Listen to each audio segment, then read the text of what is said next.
Order 38. I call on Deputy Doherty. Gwagad, Dajwal Chaigerla Board Bia Gomina Holart Gimpo or Tal Fiol over Zilda Waragud Naheran. Agus the Dwelgus Cotter Fermary Naheran Clea Kajan Chimpalacte, Lassa, agus Rialaha at a Dolin Agoni. A Gadam Tierne to Chaigerla Board Bia, Forest State to Fragra, as Bia Naheran, Fiol Naheran, agus Fermarak Naheran, a Har Hinkin, Inish Kangelche, Le Importal Fiol, O Ernial Namin, Ig Finu Darer na Kajan Kierne. Cahi and Realtas and Chaigerla a Hogal as a fast. The chair of Board Bia Taoiseach, the state agency charged with promoting Irish food, Irish beef and Irish farming, is also the chief executive of Dawn Farms, a company which has confirmed that it sources Brazilian beef for the Irish market. Taoiseach, that fact alone should have set alarm bells ringing across government. Instead, we've seen evasion, minimisation and the circling of the wagons. Board Bia's credibility rests on public trust. It exists to champion Irish producers, Irish farmers and the reputation of Irish food at the highest international standards. So how can that credibility possibly survive when its chair is simultaneously presiding over a company importing beef from Brazil, a sector repeatedly associated across Europe with food safety scares, with traceability failures, animal welfare concerns and with weak regulatory oversight? Brazilian beef has already had to be recalled from Irish supermarket shelves. It has been the subject of sustained and serious concern for years around growth hormones, around banned here, around enforcement failures and standards that Irish farmers are rightly never allowed to fall below. And yet, at the very moment Irish farmers are being asked to meet even higher environmental and welfare and regulatory standards, the chair of Board Bia is linked to imports from a sector that does not operate to those standards. Taoiseach, this isn't just poor optics. This is a fundamental conflict of interest, and it goes to the heart of public trust.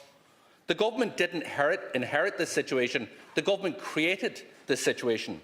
Mr Murren was appointed by government to a position of public trust. This is not an internal board matter that can be parked, delayed or quietly discussed behind closed doors.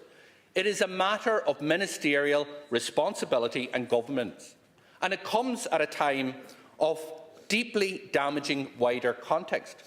Yesterday in the European Parliament, Sinn Féin was key to securing a significant victory in referring the EU-Mercosur deal to the European Court of Justice. Meanwhile, your own MEPs were working against that outcome. And against this backdrop, confidence in Board Bia is essential. Yet instead of recognising the seriousness of this issue, the Taoiseach chose yesterday to try and wave it away, accusing those who raised legitimate concerns in this House of dragging down a good organisation. Taoiseach, Sinn Féin is not undermining Board Bia. The government is, by defending the indefensible, by refusing to acknowledge an obvious conflict of interest, and by sending a message that accountability stops at the door of powerful corporate figures. This is not about personalities. It is about protecting Irish farmers, about consumer confidence and about the integrity of Irish food promotion at home and abroad. So my question to you, Taoiseach, is simple and it is direct. Do you accept that there is a fundamental conflict of interest in the chair of Board Bia also being chief executive of a company importing Brazilian beef to Ireland? And if you do accept that, will the government finally act and remove the chair from his position, or are you going to continue to defend a situation that is plainly untenable and expect farmers and the public to simply look the other way? Thanks very much, Laskin Corla. So let me begin by agreeing with you on one point, that Board Bia is indeed an exemplary organisation. It's an organisation that's fulfilling its mandate with distinction, and it's doing so at a time of huge geopolitical and geoeconomic uncertainty. Last year we saw Irish agri-food exports exceed more than €21 billion. So Board Bia is excelling. Board Bia is doing an exceptional job, and considering the vast amount of food that we produce in this country is exported, its role is indeed vital. And indeed we saw only last week China open its markets to Irish beef, an example of the work done by Board Bia, government agencies in terms of opportunities for Irish food. Now, issues in relation to governance, issues in relation to conflict of interest, perceived or real, are indeed important. I don't dispute that. But so too is process. Process is extremely important. And far be it from your framing of the situation. Today, in fact, this morning, in fact, perhaps whilst we're in here, in fact, the board of Bord Bia is meeting and considering all of these matters. That is the appropriate, responsible, fair way of considering and examining any issue when it arises, not shouting and roaring at each other on the floor of this House. That's the way business should be done. And in fact, that's not just my view, Deputy. That's just not my view. It's actually the view of the President of the Irish Farmers Association. Because you wrap yourself in the mantle of speaking for farmers. Well, their elected representative said in his statement yesterday that the correct forum to address this issue is with the chair and other directors at a board meeting. He also had the decency to say that he was then happy to wait the outcome of that meeting, to see what the answers were, to hear from the chair before delivering his view. That's a responsible thing to do. That's also what the Minister for Agriculture will do, because the Minister has asked that he would receive a detailed report on all of these matters from Bord Bia directly following today's board meeting. So far be it from any of the accusations or obfuscating or any of the words you threw at me or at the government here. We are going to follow due process. This place isn't a kangaroo court where we just come in and say, off with your head. We actually have boards, we have legislation. I have confidence in the board of Bord Bia to do its duty in terms of examining any issues, perceived or real, that would arise, and then to give their view to the Minister in line with how this place operates and how government operates. I have confidence in that process. I have confidence in the speed at which Bord Bia have convened their board meeting, and indeed that the chair has sought an opportunity to engage with the board. And I think Francie Gorman, the President of the IFA's comments in relation to that being the correct forum to address the issue is absolutely the right course of action. Minister, the legislation is very clear. The Minister has the power to remove the chair. Indeed, the board on its own does not have that power. They need the consent of the Minister. There are a number of facts that are undisputable. The chair of Bord Bia, the state agency responsible for promoting Irish food at the highest international standards, is also the director of a company who's importing Brazilian beef. Other facts are Brazilian beef had to be recalled just in the last months from Irish shelves. Other facts are that hormones in Brazilian beef were in Ireland that is banned in the European Union just in the last number of months.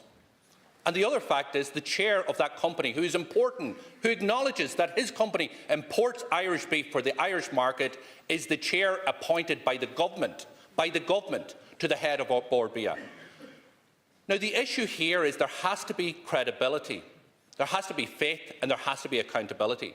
So I put it to you, with all of the facts that you know now, that are undisputed even by the chair himself, do you have confidence in the chair to continue as chair of Bord Bia when he acknowledges that he is importing beef in his company that does not live up to the same standards, from a region that does not live up to the same standards as Irish farmers, the length and breadth of this state, are required to? And if they don't comply with those standards, they are heavily penalised for doing so.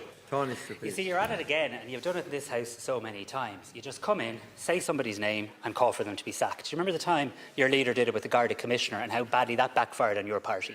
Due process matters. Due process matters. Just because you've read a headline or heard this or heard that, what's the purpose of a board of directors, Pearse, Deputy, if you don't actually want it to have met this morning? It's meeting right now.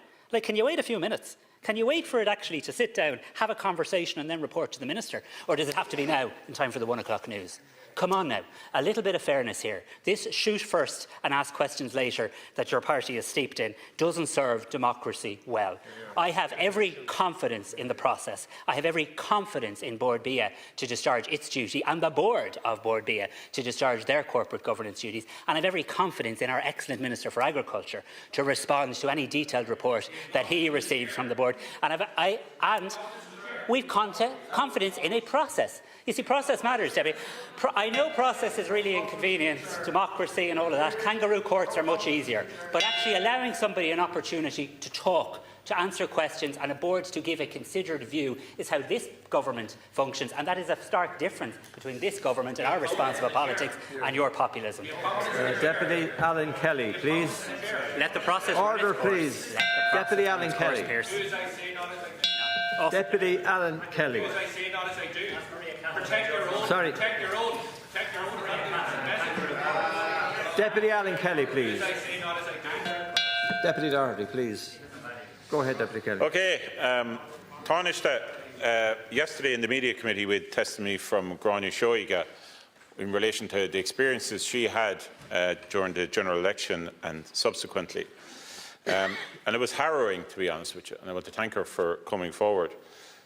We've all heard of many other cases of what has happened to many people, mostly women, in relation to AI tools and social media companies, publishers I'd call them. They're not platforms. They're actually e-commerce companies. They make money. This is how they make money. So we need to think about how we're going to deal with this. People have come to me, people have come to many other people in this chamber as well. We need robust legislation, Tánaiste, and the simple fact of the matter is that technology is moving so fast, it's very difficult for any legislator to keep up, including us. We in the Labour Party believe there's a lacuna in the law in relation to particularly how AI or computer-generated images, sexualised images of adults are being created and then distributed. And we have decided as a party that we need to bring in legislation to deal with this. And today I'm publishing this bill. It's the Harassment, Harmful Communications and Related Offences Bill. Basically, it's an update to Coco's Law, which our party brought forward and which the Minister sitting here finally got through. It provides amendments to Coco's Law to define, to change the definition of intimate images to include AI-generated images or computer-generated images. It also creates a new offence to create such an image of a person without the consent of the person whose image is created. And thirdly, and most importantly, Tánaiste, crucially, borrowing from law on child sexual abuse, it makes it an offence to knowingly facilitate the generation of such images for the purposes of publication or sharing. This is critical legislation, Tánaiste. This will deal with the e-commerce companies. It will deal with them as publishers.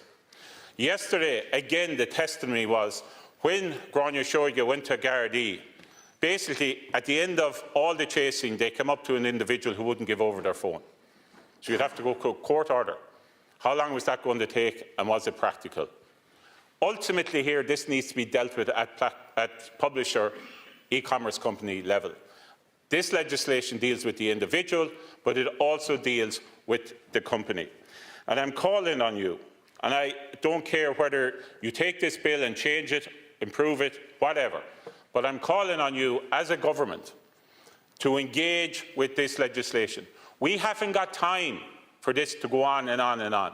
And in the coming weeks, collectively working with us and whoever else wants to be involved, that we will bring into law this change to deal with this lacuna, to ensure that it is the publishers, the e-commerce companies, who are going to be dealt with by the law for facilitating such behaviour. Well, thanks very much, Cian Corla. I want to thank you, Deputy Kelly, for your own leadership on this and acknowledge your bill this morning, and to thank you for the role that the committee you chair is playing in relation to this too. I too want to commend Gráinne Seoige for going before the committee as well. What we have seen in recent times in relation to Grok and the use of AI to undress and produce nudified images is dehumanising, it's degrading, and it's disgusting. And there's absolutely an onus on all of us in this House, as you rightly say, not a party political issue, all of us, to come together to respond.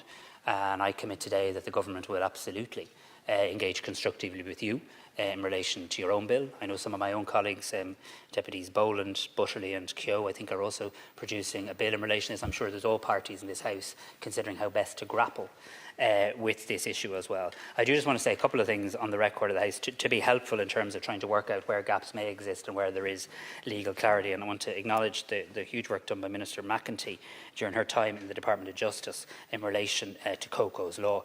The sharing of non-consensual intimate images and the production and or sharing of images images, whether they're AI generated or not, is illegal in Ireland under COCO's law. And I do want to point out that the latest figures show there's been around 99 cases in respect to sections 2, 3 or 4 of the Act that have been taken between its commencement in 2021 and the end of 2023. I think we've seen 23 cases prosecuted on indictment in the Circuit Court. You are right, though, that technology is moving so fast. It was always envisaged, both at a domestic level and at an EU level, that we'd have to continue to review and make sure laws keep apace with technology. That's why the Taoiseach and I convened a meeting this week with several ministers, also with Commissioner Mann and with the Attorney General. And I know the Minister for Communications, Minister O'Donovan, working with Minister Neil Smith, are committed to bringing proposals forward to Cabinet within the next few short weeks. Can I just make another suggestion as well, and I make this to be constructive? Under the AI Act, there is a list of prohibited practices, and the Advisory Council here in Ireland, our own Advisory Council, has suggested that we as a country should seek the amendment of Article 5 of the AI Act by expanding it to include the prohibition of AI practices which allow users to generate non-consensual intimate images. And my understanding is, under Article 112(1) of the AI Act, the European Commission must carry out an annual assessment of whether the Article 5 prohibited practice list should be amended and to report its finding to both the European Parliament and the Council. So, in other words, to try and create a mechanism to keep the prohibited list up to date. So, yes, let's work domestically. Yes, let's work to see what legislative change may be required here in Ireland, and we'll work constructively on that. And let's also perhaps ask our representatives at a European level, and indeed the Irish presidency of Europe later this year, to work to see if we can amend the AI Act, as well as the work that we should and will do in this country to improve our own legislation. Mr. Kelly. Thank you, Taoiseach. I worry when you say about the European presidency. That's 5 months away. We don't have 5 weeks. And you mentioned the volume of cases. How many will end up in the prosecution? How many will end up going through to the very end? We have a situation here whereby if we do not bring in legislation, this continuous sexualisation without the consent of women and men, the sharing of this will continue and will not be prosecuted unless we act now. That is a fact. That's why we're bringing this forward. It doesn't have to be our bill. But ultimately, if we do not deal with this in a timely manner, people are going to end up suffering. We were given evidence yesterday that since she went forward, that this image has continued, has multiplied in the amount of times it has been shared. So I'm bringing this forward, this bill. We are in the Labour Party bringing forward this bill to absolutely deal with this once and for all. We cannot have a situation where Garda Síochána are going around the country trying to chase mobile phones which they can't get their hands on, which isn't practical, isn't resource practical. We need to cut it out at the e-commerce publisher level. This bill does that. Please work with us to ensure that it can be brought in the coming weeks. I don't care if you bring it in or I bring it in, but somebody bring it in. Well, just in case there's any confusion, I'm agreeing with you in principle entirely here that the issue here and the responsibility has to be on the company. And the way that's been transposed into national legislation has been under the infrastructure of the AI Act. And this government will work constructively with you, with your party, and indeed with your committee in terms of any improvements or changes that we can make to Irish legislation. And I too don't care where the idea comes from or who has the good idea or who is the best idea. We all want to do the same thing. What we've seen here is dehumanising, degrading and disgusting.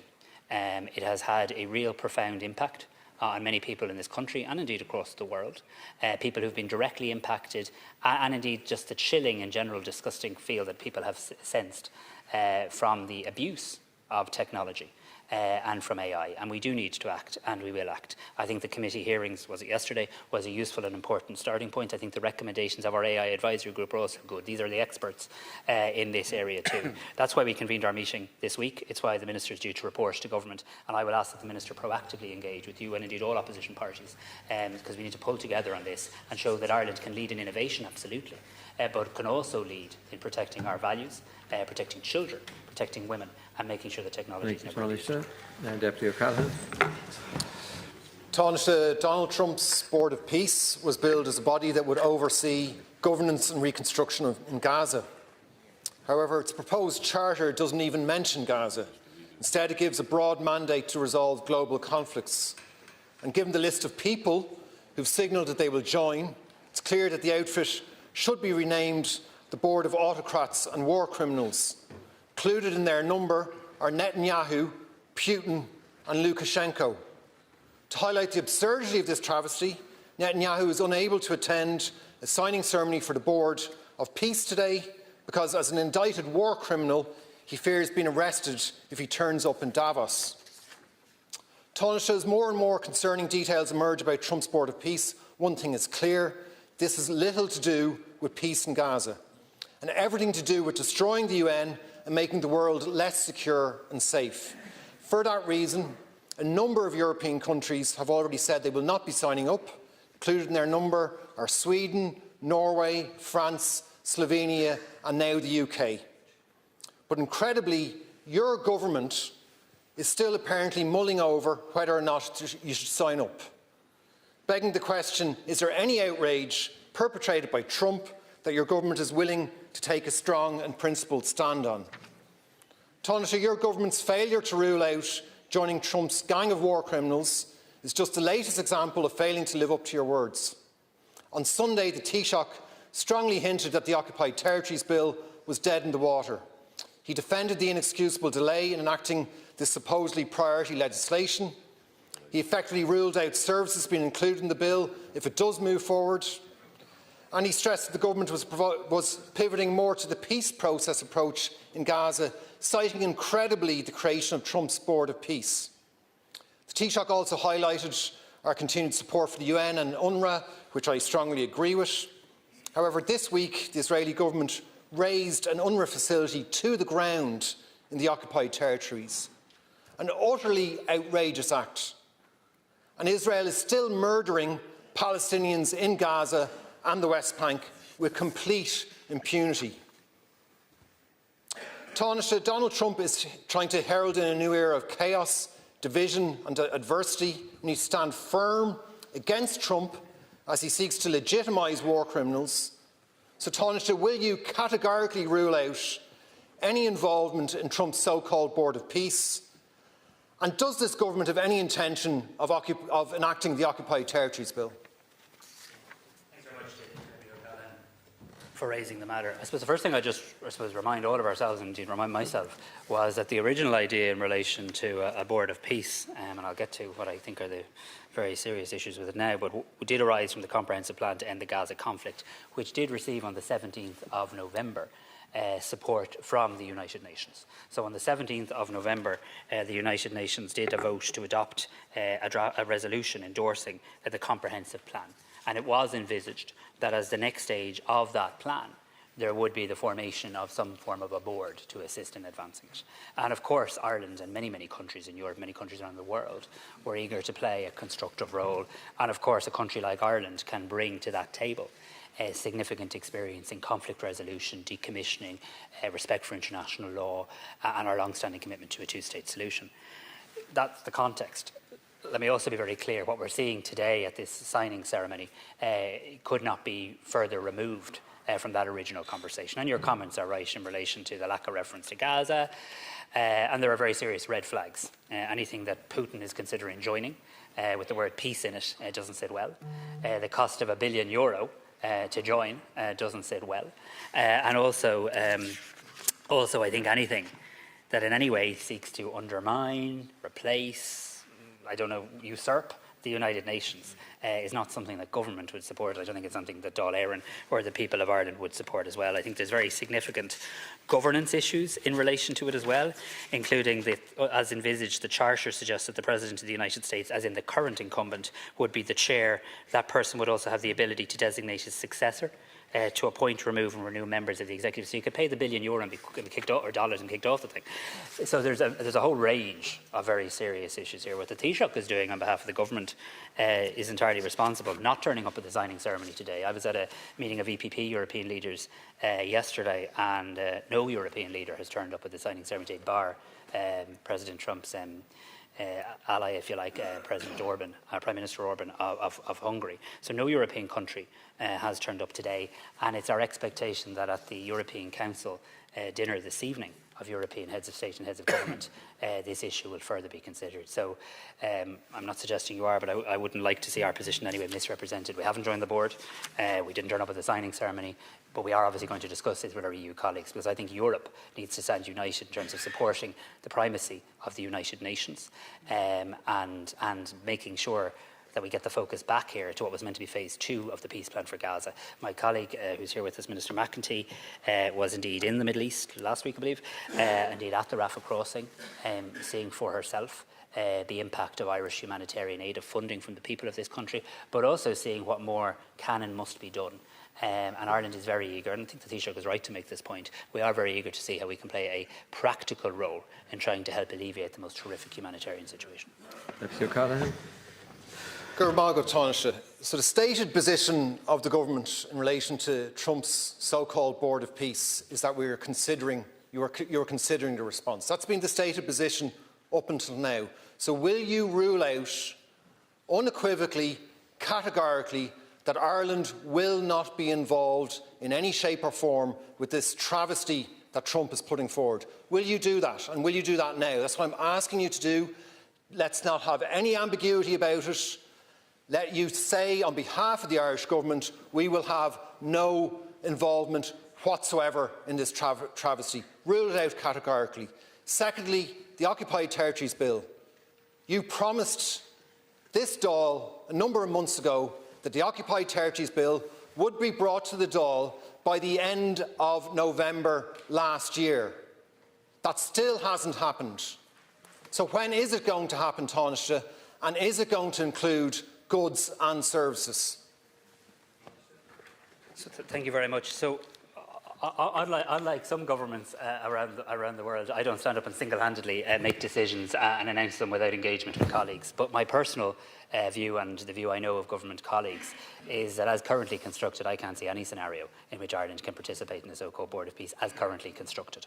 Of course, it's a very different situation were we back to where the UN was on the 17th of November in terms of countries coming together in a board to genuinely try and help move phase 2 of resolution to the horrific conflict and indeed genocide that we've seen in Gaza. But process does matter. And, I don't want to be argumentative on this, but we heard calls in this House that the government should this week introduce retaliatory tariffs, hit the Trump administration hard. Well, thank God we didn't take that advice, because actually we worked through the process with our European colleagues and we managed to get to a situation where additional tariffs weren't imposed and to calm down the economic situation. So process does matter, and allowing the Irish government the opportunity to sit down with our European colleagues to discuss and tease through a European response to global issues sometimes is actually a prudent thing to do. In relation to the Occupied Territories Bill, the position is as outlined by the Taoiseach. The Minister did receive the Attorney General's advice just before Christmas. She's gone back with further questions in relation to this, and I know we'll be engaging with the Oireachtas on it in due course. Deputy Gogarty. Taoiseach, an estimated 4,500 people have been reported as killed during the latest round of protests in Iran, and this figure could be over 12,000 once all the figures are checked. This follows 2022 protests, 551 people, including 68 children, confirmed killed. 2019, up to 1,500 killed. 2017 to 18, 41 protesters killed. 2009, 70 protesters killed. And Taoiseach, this is only numbers of those killed in documented protests and crackdowns by this murderous and undemocratic regime. It doesn't include executions after unfair trials, political prisoners, deaths in custody. Iran has significantly increased its executions in recent years and now reportedly carries out more than half of all the executions in the world outside of China. Last year saw a record number of executions, and it looks like it could be dwarfed this year, even with some of the recent postponements. This regime is brutal. And, for example, recently partook in a raid against the Imam Khomeini Hospital carried out by the Islamic Revolutionary Guard Corps, who answered directly to the Ayatollah. A nurse on site has shared information that the IRGC beat patients, the wounded, staff and families with batons. The entrances were smashed with glass and they stormed the wards with tear gas. Children in the paediatric wards also suffered intense beatings. This attack on the hospital is one example of a crime against humanity. Now, I note that Ireland raises the issue of the death penalty privately and bilaterally in contacts with Iranian leaders and officials in Ireland and Iran. including in the last round of political consultations with the representatives of the Iranian Foreign Ministry held in 2024.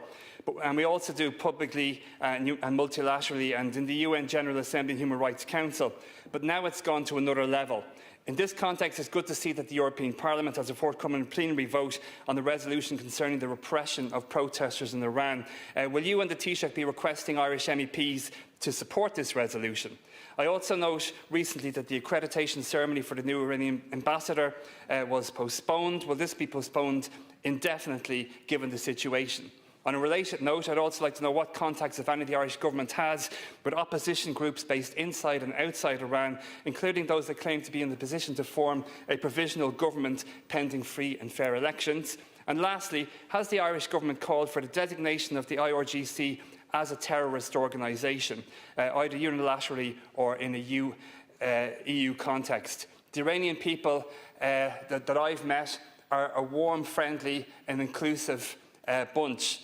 They unfortunately followed one murderous dictatorship with another theocratic, brutal regime, and none of the elections held in recent years were free or fair in any way. So in this context, I think it is important the international community takes a stand.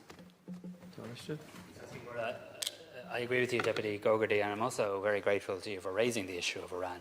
It's not raised nearly enough in this House, and the brutal, disgusting repression that we've seen of the brave Iranian protesters should be called out, and indeed the heroism of those protesters standing up for their future and the aspiration that they rightly have to live in a free and safe and democratic country and to have a better future for them and their children and their grandchildren is an aspiration that I know every political party in this House and the people of Ireland share, and we stand in solidarity with the brave protesters of Iran, and we will work at all levels, nationally, internationally and through all multilateral institutions and indeed through our membership of the European Union to continue to shine a spotlight on the horrific brutality of the Iranian regime, but also the importance of standing in solidarity and support and looking for demonstrable ways to show our support for those exercising their right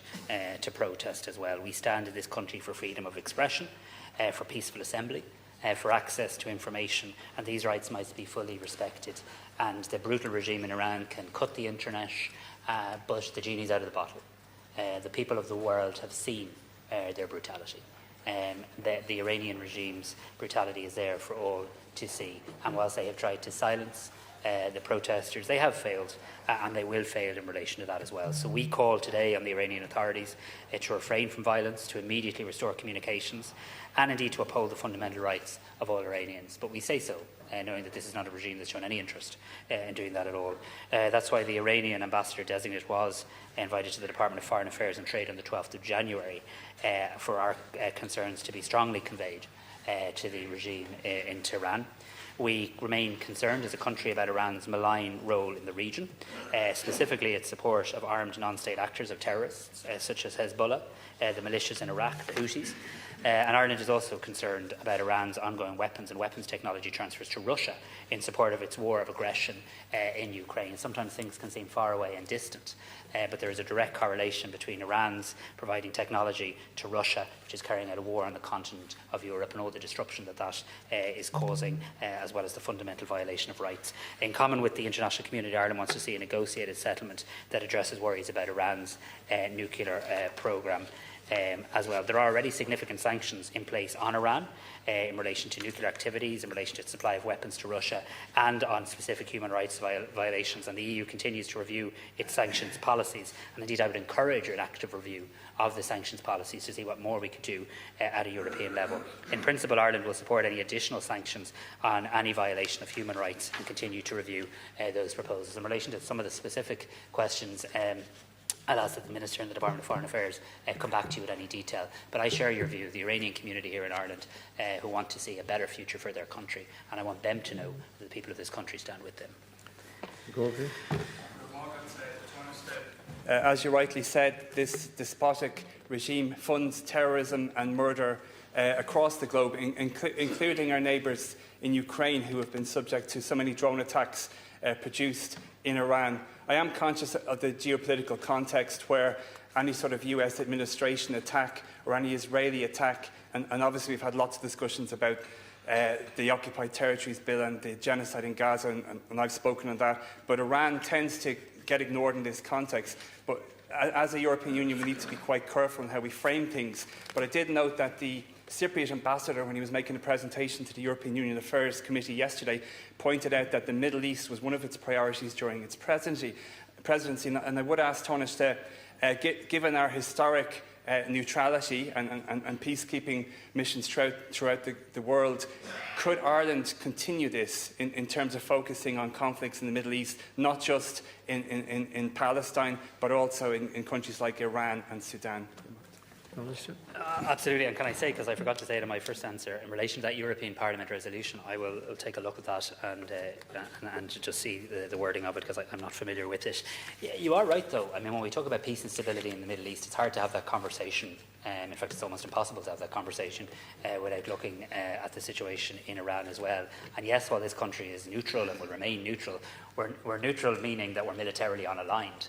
The principles that we have in relation to international law, human rights, democracy, freedom of expression, support for assembly, are all things that aren't in any way in conflict with our military neutrality. In fact, in many ways, they're complementary of it as well. So you can be absolutely assured, as we prepare for our presidency, alongside the many tracks, the track in relation to our values in international law, Minister McEntee will be working up our programme in relation to that, will of course keep a firm focus on the Middle East, standing up for human rights and international law, and ensuring that we continue to call out the brutality being shown to peaceful protesters assembling for a better future for them and their families.